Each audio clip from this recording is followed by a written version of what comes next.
नमस्कार, अन्नपूर्णा रेसिपी या चॅनलमध्ये आपले मनपूर्वक स्वागत। इथे मी मीडियम साइजचे 6 बटाटे आहेत ते उकडून घेतलेले आहेत। नंतर इथे तुम्ही बघू शकता की मी 3 मिरच्या घेतलेल्या आहेत, थोडे जिरे घेतलेले आहेत आणि लसूण घेतलेले आहेत, 5-6 पाकळ्या लसणाच्या घेतलेल्या आहेत। आता आपण हे मिक्सरला त्याची पेस्ट तयार करून घेऊया। आपण मिरची, लसूण आणि जिरे याची आपण पेस्ट तयार करून घेतलेली आहे। आपण त्यात पाणी टाकायचं नाही, अशीच कोरडी पेस्ट आपल्याला तयार करून घ्यायची आहे। त्यानंतर मी इथे गॅसवरती कढई ठेवली, त्यात आपण थोडेसे तेल टाकून घेऊया आणि त्यानंतर मी त्यामध्ये थोडी मोहरी टाकलेली आहे। मोहरी चांगली तळतळल्यानंतर आपल्याला जी आपण पेस्ट तयार केली होती मिक्सरमध्ये, ती पेस्ट आपल्याला त्यात टाकायची आहे।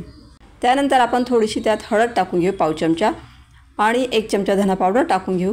त्यानंतर पाव चमचा आपण त्यामध्ये जिरा पावडर टाकायची आहे आणि त्यामध्ये आपण बटाट्याचे जे बारीक बारीक काप केलेले आहेत ते आपण त्यात टाकायचे आहेत। जे उकडलेले बटाटे होते मी त्याचे काप करून घेतलेले आहे आणि नंतर ते काप आपण त्यात टाकून द्यायचे आहे। यामध्ये तुम्ही आल्याची पेस्ट देखील टाकू शकता। तसेच फोडणी देताना तुम्ही तुमच्याकडे कढीपत्ता असेल तर कढीपत्ता देखील फोडणीमध्ये तुम्ही टाकू शकतात।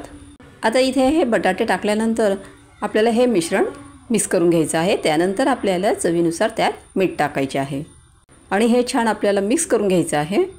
आता मी या ठिकाणी मिरचीची पेस्ट केली होती, तुम्ही मिरच्यांचे बारीक बारीक काप देखील त्यात टाकू शकता।